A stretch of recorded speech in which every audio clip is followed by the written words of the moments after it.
अरे वीणा, पंचामृत में 3 किलो दही, 1.5 लीटर घी, 6 लीटर गोमूत्र मिलाकर ऐसे ही छोड़ दिया तूने, जम जाएगा ना, हिलाना चाहिए उसे। अभी तक तू इधर ही बैठी है, जुताई खत्म होने वाली है और तेरे बीज अभी तक साफ नहीं हुए। सूरज ढलने से पहले ये बीज खेत में डल जाने चाहिए, वरना मेरी बेटी मुझे मार डालेगी। चल जा जल्दी।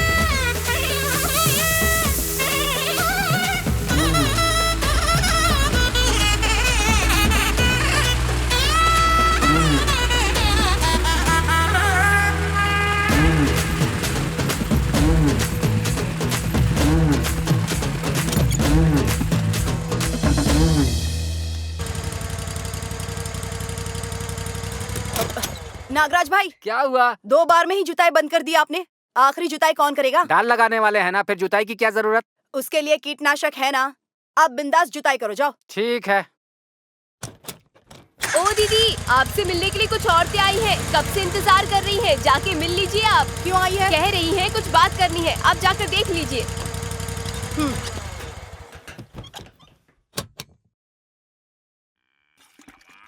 क्यों बड़ी माँ, क्या हो गया आज? अरे इसने 2 साल पहले मुझसे 5 लाख रुपए उधार लिए थे। अपने बेटे की शादी के लिए लिए थे मुझसे। 2 साल पहले उसके बच्चे भी हो गए। 1 साल तक ब्याज भरती रही, अब तो वो भी नहीं देती। पूछने पर हमेशा टालम टोल करती है। अब तुम ही कुछ करो बेटी। कुछ ऐसे ही नहीं लिए थे, ब्याज पर लिए थे ना। और पैसे लेते वक्त प्रॉमिसरी नोट और चेक बुक पर साइन करा के लिया था ना। अब क्यों इतनी जल्दबाजी कर रही हैं? मैं क्या गांव छोड़कर जा रही हूँ? क्यों इस तरह से झगड़ा कर रहे हैं? पहले तो गाय चराने के लिए साथ में जाते थे और घर आते वक्त घास की गठरी लेकर आते थे। प्यार और लगाव दोनों था ना।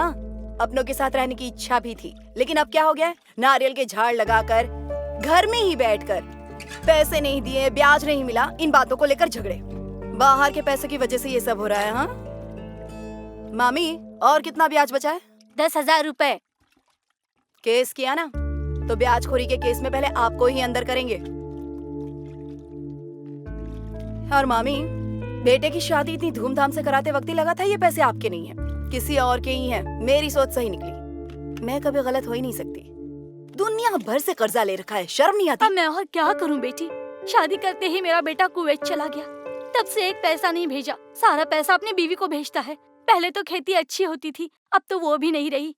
फिर ब्याज और मूलधन कैसे भरूंगी, बताओ तो तुम। बड़ी माँ, 1 साल में 1.5 लाख रुपया ब्याज लिया है आपने, अब भी ब्याज मांग रही हैं आप, है? मामी, 30 दिन के अंदर अंदर आप कुछ भी करके, कहीं से भी इंतजाम करके इनके पैसे लौटा दो। और आप भी ना, अब बिल्कुल भी ब्याज नहीं मिलेगा। मूल पैसा लेकर चुपचाप निकल जाना। और आपने टाइम पर पैसे नहीं दिए ना, तो आपकी खेती बाड़ी पर इनका हक होगा।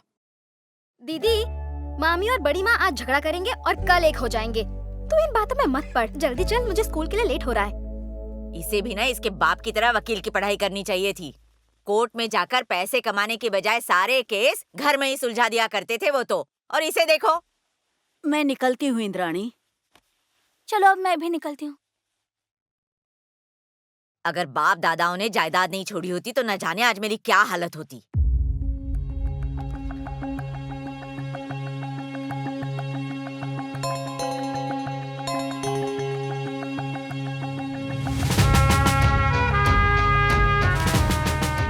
बोलिए सर। कुंद भाई, इंस्पेक्टर बनने की खुशी में बधाई हो। Thank you sir.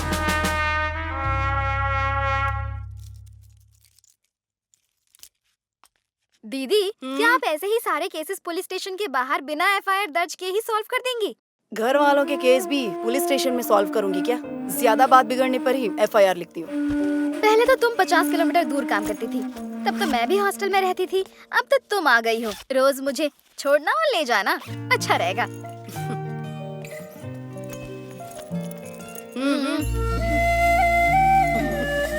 चला जा।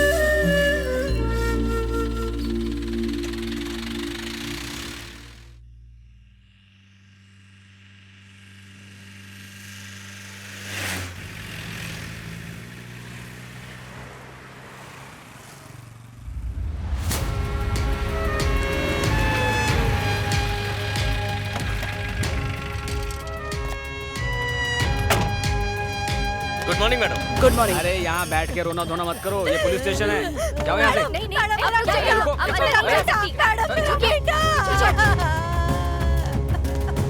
Morning madam. ये फॉर्मेलिटीज रहने दो, अंदर आओ। यहाँ जितने भी एफआईआर केसेस हैं उन सारे केसेस की फाइल्स यहाँ लेकर आओ। Okay madam. हेलो मैं इंस्पेक्टर सूर्य कुमार बोल रहा हूँ। जी बोलिए।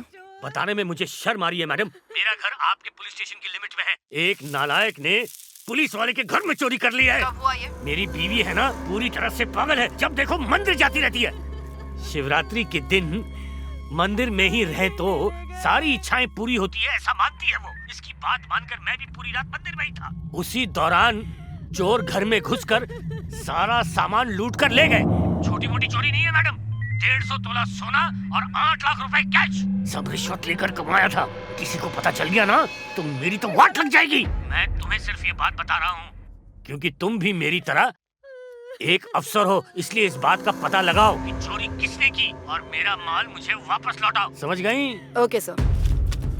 अपने पुलिस स्टेशन की लिमिट में पूरे 33 गांव है मैडम, उसमें से 11 गांव ब्लैकलिस्ट में है। उन लोग कब झगड़ा करेंगे, कब एक हो जाएंगे, वो हमको क्या उनको भी नहीं मालूम रहता है मैडम। इस महीने 27 एफआईआर फाइल हुई है। 1 रॉबरी केस, 6 जमीन के विवाद, 12 ब्याजखोरी, ओए मैडम, 3 मर्डर केस।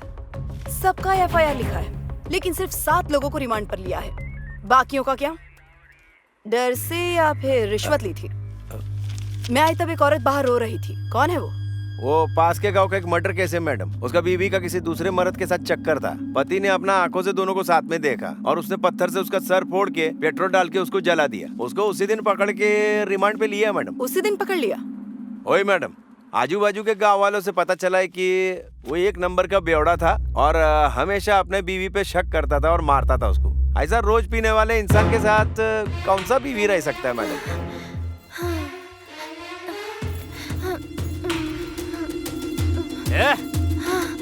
कौन है उधर?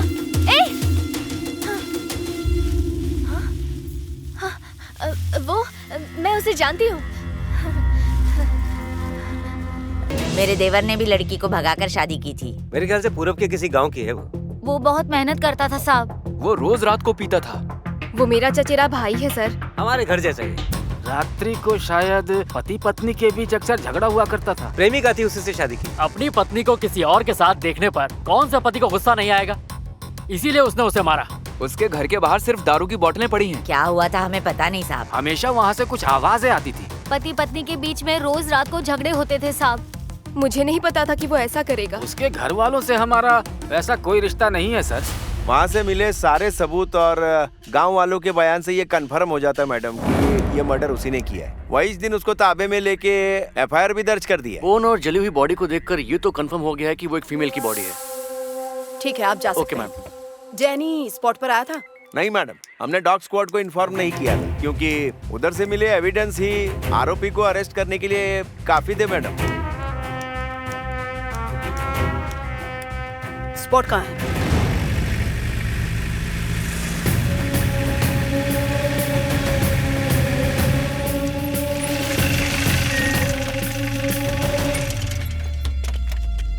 नमस्कार मैडम। उस तरफ है। खून के धब्बे कहाँ हैं? वाटर शेड के पास में है। हमने सब कुछ चेक किया था मैडम। इस जगह का मालिक कौन है? मैं हूँ मैडम।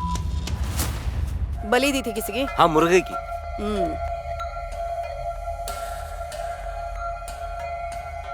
खून इंसान का या मुर्गे का चेक करना था ना?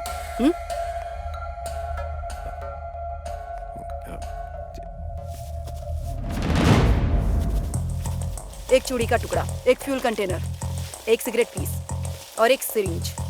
इन एविडेंस के चलते तुमने उसे अरेस्ट किया। फिंगरप्रिंट्स चेक किए थे? वो चेक किया था मैडम। उसका फिंगरप्रिंट फॉरेंसिक फिंगरप्रिंट से मैच नहीं हुआ, इसलिए केस क्लोज नहीं किया है। डैनी आ गया? मैं चेक करता हूँ मैडम। साहब, ये डैनी साहब कौन है? क्राइम ब्रांच के डॉग स्क्वाड में इंस्पेक्टर के पोस्ट पर जो स्निफर डॉग है उसका नाम डैनी है। इतना चौक मत, पीसी ग्रेड से लेकर आईजी ग्रेड तक पोस्टिंग होती है उनकी भी।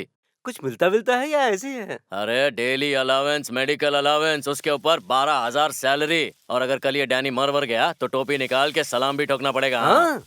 मैंने डॉग स्क्वाड को इन्फॉर्म किया है मैडम, कल सुबह आएंगे वो।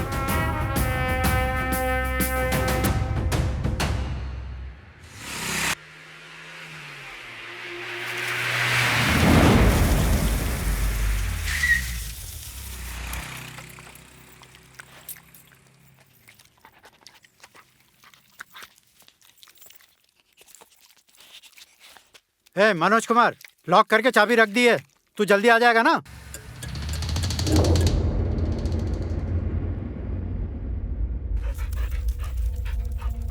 Danny, Danny,